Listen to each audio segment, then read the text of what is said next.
And she's like, probably. Mm-hmm. And then I did get rained on. So I blame her for that. That's You fair, blame right? her for being right? Yes. Okay. I blame her for the rain. Come on. She could have done something with those magical powers or some sort of science thing I don't understand. All right. Speaking of weather and things I don't understand, Candace does have our forecast with a couple of things going on out in the tropics. Here's Candace Campos. It is going to continue to be kind of an unsettled day across central Florida as an area of low pressure just to the south and east of us continues to spiral in those scattered downpours. Throughout the afternoon, some of those downpours could turn into some thunderstorms in the forecast all along that strong northeast breeze today that will continue to kick up between about 15 to about 25-mile-per-hour gusts. With the rain and the breeze and the cloud cover, not ideal for beach and boating activities, not only for your Tuesday, but for Wednesday and Thursday as well. And then when it comes to the tropics, although we are dealing with a lot of tropical moisture, no big tropical threats are expected for us here in the next 2 weeks, although we are watching a wave out in the Atlantic that could become our next named storm pretty soon. So as we kind of show you here the next couple of hours, dealing with, again, mostly cloudy skies, in and out clouds, in and out rain. And then as we head into the afternoon, a couple of those scattered showers could possibly develop a couple of lightning strikes here and there. But overall, the intensity and the instability is not really there. It's just kind of that continuous kind of banning of those scattered showers. Then as we head into your Wednesday, same setup, early morning scattered showers. Some of them could be pushing a little further onshore into the afternoon, but notice they don't really push too far inland, basically along I-4, and they kind of fizzle out and kind of rotate out. Now that low over the next couple of days will continue to peel away. That cold front or stationary front will continue to kind of just linger over the area, keeping the atmosphere extra juiced up. So as a little ridge of high pressure builds in, you can see there'll be plenty of moisture that will get picked up and pushed in along that onshore breeze.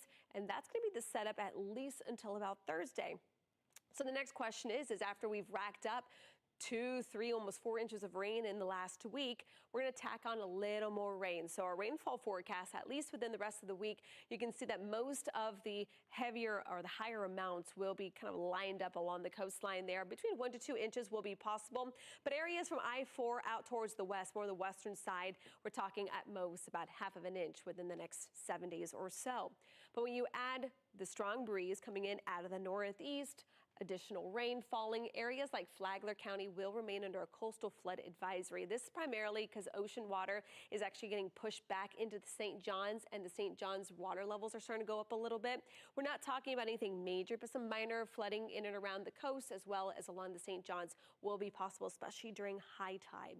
All right, let's talk tropics real quick. As of right now, we are watching one tropical wave still just south of the Cabo Verde Islands.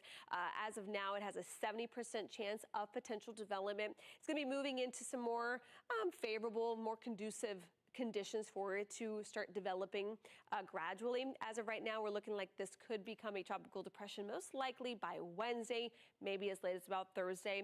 The next name on the list is Gabrielle, and that's something that we could possibly be tracking. As of right now, most of the models that we currently have, this is not an invest yet, so our hurricane models aren't being sent out just yet, but most of them do take that kind of north turn back out into the open waters. So fingers crossed that this remains a fish storm, but until we see that turn, we of course are going to be watching it very closely. The good news is all that fall-like weather, like parts of the country are dealing with, that's actually helping add almost like a buffer towards the eastern seaboard, keeping most of the tropical concerns away, at least for the next week or so. So with no tropical concerns, let's talk about locally here. Again, plenty of tropical moisture will continue to stream in, kind of spiraling around that low, keeping the clouds in place, keeping the breeze as well in place as temperatures continue to stay below average for this time of the year in the upper 80s to near 90. As we start seeing more sunshine, slightly drier conditions Saturday and Sunday, those temperatures will return back to where they should be for this time of the year. Candace Campos there. Okay, so we've been following quite a bit of breaking news in Central Florida this morning. One story coming out of Lake County. You may remember the originally was a disappearance, and then her body was found. Monica Islam is her name, mother who was shot out in Lake County. Well, sheriff's deputies today announcing that they have issued a warrant for an arrest. Her husband has already left the country, but her husband's brother, actually was up in New York, and a arrest warrant has been issued for him and an extradition warrant will be issued to bring him back to Lake County. News 6's Emily McLeod spoke to the sheriff about this breaking news. we learned that Shahidul had left his apartment in Longwood that morning at roughly 3:30 in the morning. He was at that gas station where Monica worked by 5:15. Just after 5:30, he called her, and then you can see her on security footage coming out of that gas station, approaching his car. The car left with her, and then shortly thereafter, her body was found there on Wolf Branch Road at Scenic Hills Drive. That's Emma McLeod there doing the reporting. Of course, she'll have much more on this breaking news coming up today on News 6 at 4, also on clickorlando.com. Another thing happening today in Central Florida is the governor and lieutenant governor back in town. You may remember last week, Governor Ron DeSantis was in Orange County with subpoenas in hand for the county. Today, he was back in Orlando, this time at the FDLE building in downtown Orlando, talking about the state's push to eradicate fentanyl from its streets and a couple of big operations going on. Laverne McGee spoke to the governor and to the lieutenant governor. I would draw a distinction between rank and file law enforcement and the law enforcement agencies in Orange County and the state attorney in Orange County. She obviously is not gung-ho about doing what needs to be done. And, you know, we've obviously held her accountable in the past.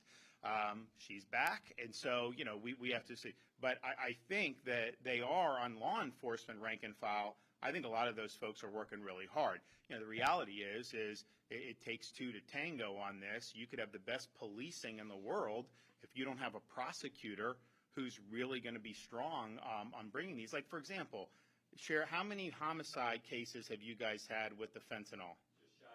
Just shy of 50. If that were in Orange County, would they have a chance to have gotten all those charges, homicides? No way, right? She just wouldn't do it. The governor there referencing State Attorney Monique Worrell. You may remember Monique Worrell was elected and then removed by the governor. He said that she wasn't prosecuting cases to his liking.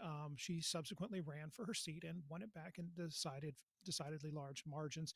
And of course, once again, now finds herself a bit of the crosshairs for the governor, who there making a not so subtle implication that he would consider removing her again, talking about her prosecuting cases related to fentanyl and fentanyl deaths.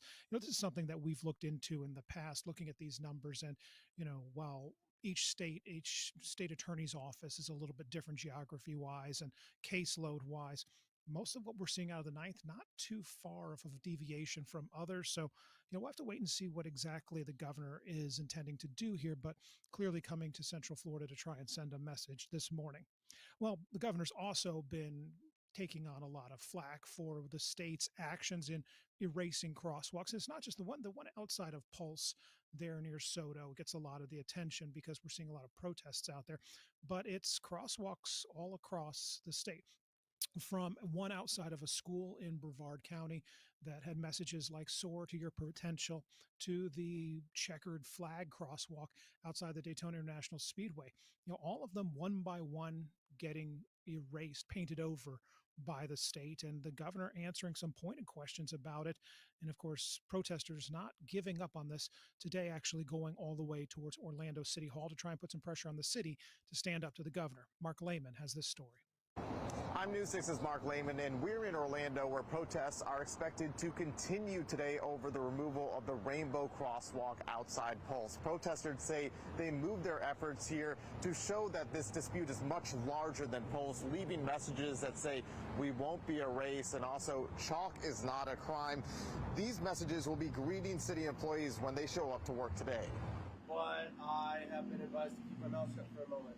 Zane Aparicio was one of 3 protesters who walked out of jail yesterday. Their release coming hours after the Florida Highway Patrol accused them of interfering with a traffic control device outside the Pulse nightclub. Troopers arresting the 3 after saying they covered the crosswalk in colored chalk. They absolutely are an infringement of First Amendment rights. The crosswalk is an extension of the sidewalk. Blake Simmons represents the protesters who made their first appearances Monday. For each, the judge found probable cause for their arrests. That was not the case for a similar arrest on Friday. That's when a man visiting Orlando was accused by FHP of putting chalk on his shoes and using the crosswalk. Here, because they lost the first one, they were making more allegations of actual damages to the crosswalk. Protests have been ongoing since the sudden removal of the rainbow colors from the crosswalk outside Pulse nearly 2 weeks ago. FDOT has ordered the removal of painted designs from roadways after new federal and state guidelines. It's a move the governor says is not political, but continues to draw a strong response. The question now is, will the situation over the weekend inspire more people to show up and rally today here outside of Orlando City Hall? As for the 3 people who were arrested over the weekend, no charges are pending for them after they were released on their own recognizance. For now, reporting in Orlando, Mark Lehman, News 6. And staying here in Central Florida, over the weekend, we had a shooting in Port Orange. Officers opening fire following a well-being check. There's a lot of questions still revolving around this. FDLE now involved in investigating it. Angie Casada has this story. Details are limited, but Port Orange officers cleared the scene overnight. Today, there's some big questions on just why this all unfolded the way it did. I want you to take a look at some video from yesterday, just after 4 o'clock. What we know so far is that they responded to a call about a suicidal man. We don't know what happened after that, though, only that things escalated and eventually led to at least one officer shooting the man. There was a big response here, though. Take a look. You can see the neighborhood was just flooded with officers, with cruisers blocking the street well into the night. Police confirmed the man was taken to the hospital and all officers are safe. But right now, it's still unclear what exactly led to them firing their weapons.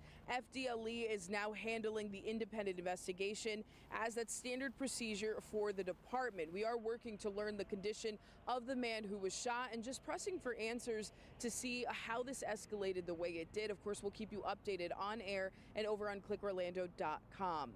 I'm your Volusia County community correspondent in Port Orange, Angie Casada, News 6.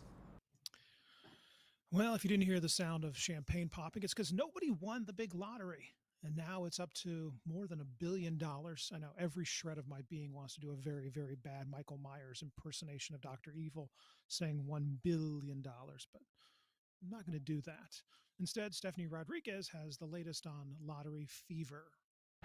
I'm Stephanie Rodriguez reporting in Seminole County. You still have a chance to win the Powerball after nobody won on Monday night. The Powerball jackpot is now up to $1.3 billion, making it the 5th largest Powerball jackpot in history. The pot swelled after Monday's drawing to that $1.3 billion, which means one lucky winner could take home $589 million if they decide to take the lump sum. Tomorrow's drawing will be the 41st since the last jackpot was won back in May. And to date, the longest Powerball jackpot run has been 42 consecutive drawings. Whether or not this streak will make history depends on if anyone takes home that jackpot. And some Central Floridians think they could be that person, even though the odds of winning it are 1 in 292.2 million. I think I got a chance, you know, it's very down here, but I mean, I got a chance, right? Absolutely. Just like the rest of us. Despite there being no jackpot winner on Monday night, 10 tickets won $1 million prizes, and one of those was sold right here in Florida, so you should check your tickets. And if you want to get in on the action, you have until 10 o'clock Wednesday night to buy your Powerball ticket, and then you can watch the drawing right here on WKMG during the news at 11 o'clock. Reporting in Seminole County, Stephanie Rodriguez, News 6. All right, Penny. What would you do with a portion of that money? You see, Steve asked me this yesterday Mhm. when he hosted, Yes. and I said that I would buy a house. I have an apartment. Rent in Orlando is crazy. I think a house would be a great way to spend that money, but I also think of all of the not working here I could do. A house is it's an appreciating asset. You know, I think it was Will Rogers once said, "Buy land because God ain't making any more of it." You know, I think a house is listen, real estate's always a good investment. So you're thinking very smart. You know, the thing that you don't want to do, obviously, is to go just blow it on Fabergé eggs and fancy designer clothes and vacations and stuff. It's fun but fleeting. Honestly, I'd have to do some dad stuff with it, some setting up the boys with some college funds. They already have a college fund in place, but make sure it's got a little cash in it. I'll probably, upgrade a couple of things around the old homestead and, otherwise squirrel it away. I wouldn't quit working here though. I wouldn't. I would continue to come in. I would be very tough to work with, even more so than I currently am. Wow. But I'd keep coming in. I'm trying to imagine what that would be like. It's like this, but a little more crass, But more. a little more, yes, a little more surly.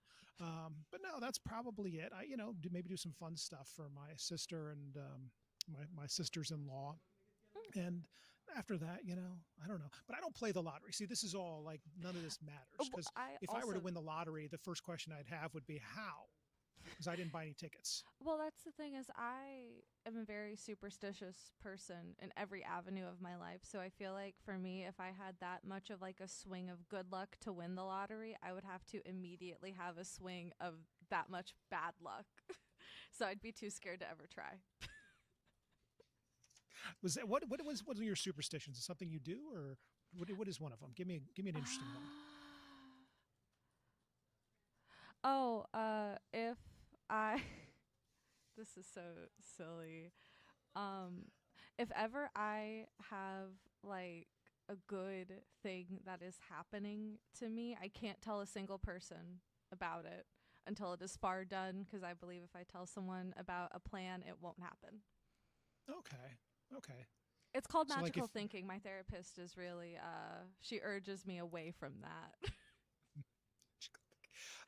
I grew up playing all kinds of sports, and I got to think every time I had a different, like, if there was something I did before one game and we won, I would try and replicate that, like that has any real bearing on it. But like if I put my skates on, like left skate first and then right skate, and then we won, I'd be like, okay, I got to go left, right. But then we'd lose like the next night. And I'd be like, okay, well, that clearly wasn't it. Maybe it was the way I taped my stick, or, maybe I'm just not a good hockey player. I mean, there was all kinds of things that could have factored into it. Yeah. So, good stuff. All right. Well, you know what? Let's take a quick break. When we come back, we will be talking about getting results at home. See you on the other side of this.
It's Jennifer! Hello. Hey, it's Thank Eric you. Von Anken, the handy My newsman. lifesaver. Well, we'll see. I brought Destiny as always. Hi, Destiny. Jennifer, you know how we knew that we were in the right place? Oh. Because you're the only one on your block with the garage door up. That's because I couldn't get it down this morning. Okay, show me what's going on. All righty. This pad over here. Sensor block.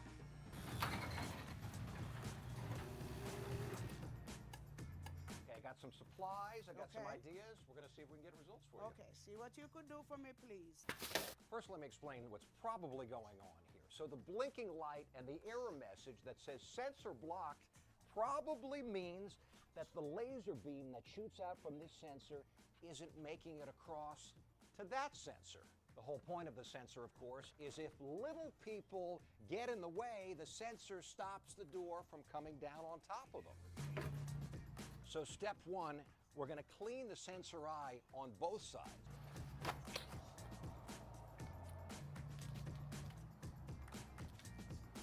Step two, we're going to check the alignment of these sensors now, because so often a ball or a bike or even a board can hit these things, knock them out of place, so the laser doesn't go straight across.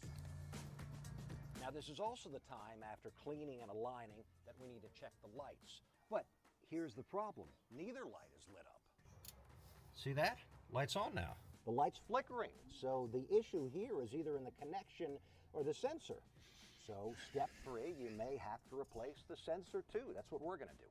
It's not that hard. Watch. Always unplug the garage door motor first.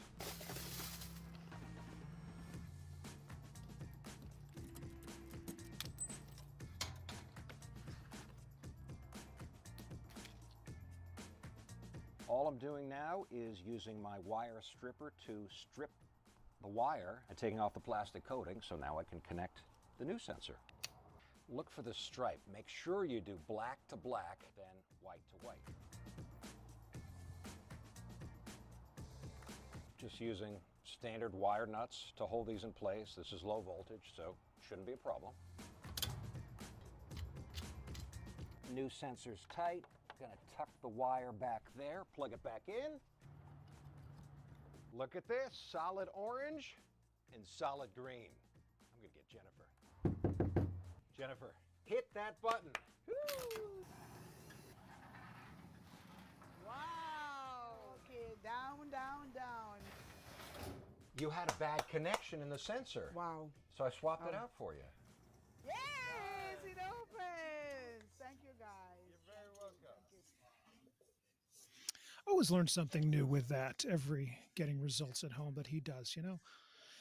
It's got to be one of the most frustrating because the garage door never stops working like on an idle Saturday afternoon when you've got plenty of time. It's always like you're late to an appointment or you're, already behind schedule or got to get the kids somewhere and you go to hit the button and it won't go down or the microphone went down. See? Got it working that time. All right. Well, from garage doors not doing what we want them to do to social media not doing what we want it to do. Thousands of Instagram and Facebook accounts across the country suddenly shut down with no recourse. It happened to our own Candace Campos. You saw her earlier in the show, and Matt Austin talked to her about her experience with social media being very anti-social. When it comes to major hurricanes, they're forecasting between 3 to 5. News 6 chief meteorologist Candace Campos tried to post this reel to her WKMG Instagram account. It didn't work. Instead, she got this message.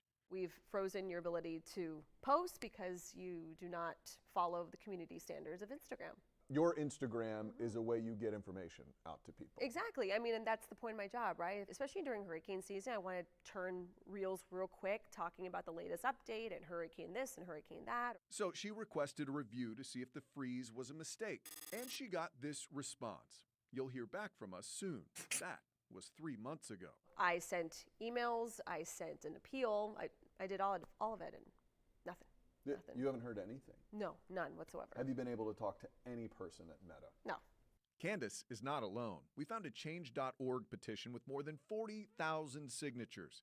These people want to hold Meta accountable for disabling accounts with no human support. For a company that's operating at such a big scale, it was just shocking to note that there's no customer support, no customer service. Amira Irfan is a business lawyer and owner of A Self Guru. Her Facebook accounts were disabled back in July, and like Candace, she couldn't get any response from Meta. I even sent them a demand letter because each passing day was affecting my business. The demand letter got her personal account reinstated, but not her business account. And the kicker, her credit card kept getting charged for ads. You couldn't control what was happening, but they were still pulling money out of your account. Absolutely. They charged over like close to $1,500 that I'm like, I don't want to even give Facebook any more of my money because I'm not valued. Irfan thinks artificial intelligence is the culprit for all the account closures. The message was like, our technology found your account to be in violation, and then our technology took action. Those were the exact words. We reached out to Meta for comment, and just like Candace, we're still waiting to hear back. I'm not even going to try to battling it because you're battling bots at this point. This is how Skynet starts.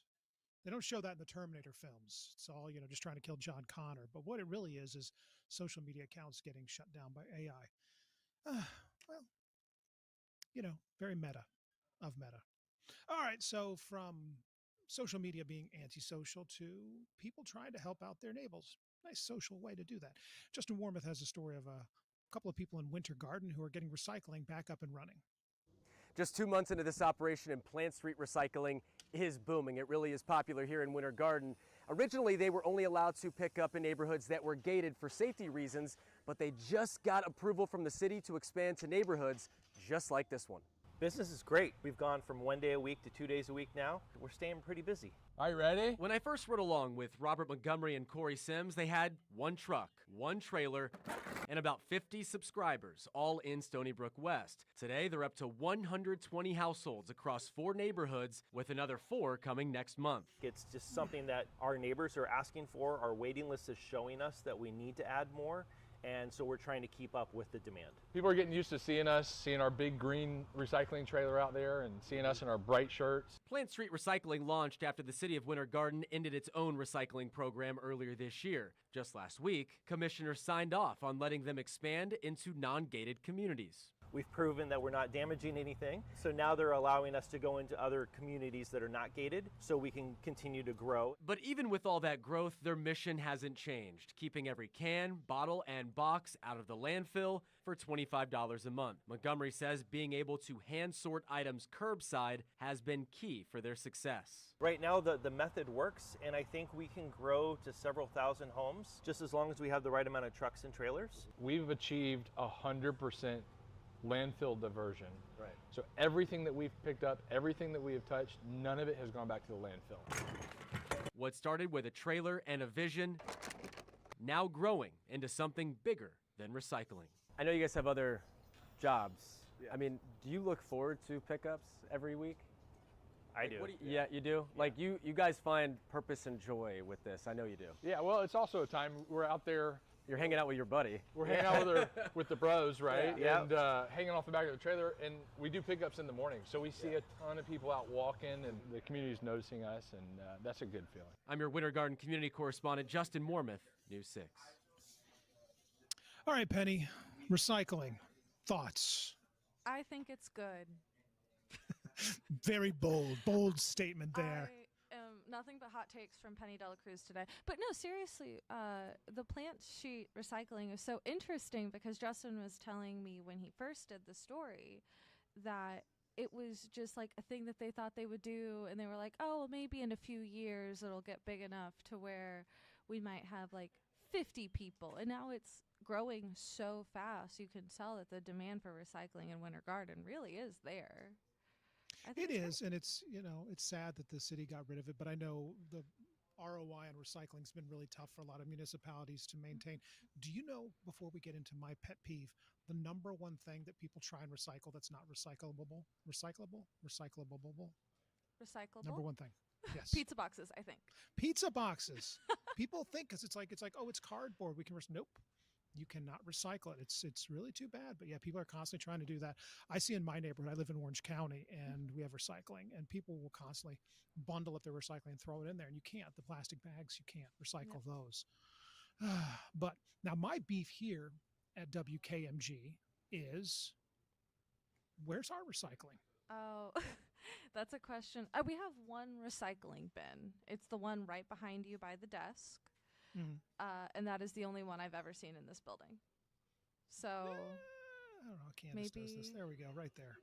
Maybe That's it. That's the one. I'm going to go invest in that, and I'm going to get us a recycling bin for aluminum cans. Wow. And we're going to recycle them, and then we're going to take them over to the scrap metal yard, and we're going to sell them. And we're going to use that money to buy domestic light beer. Okay. And we're going to drink that on a Friday. You're on the helipad. boss. Yes, sir. Yes, my reign of terror has only just begun. All right, Penny, thank you for producing a fantastic show.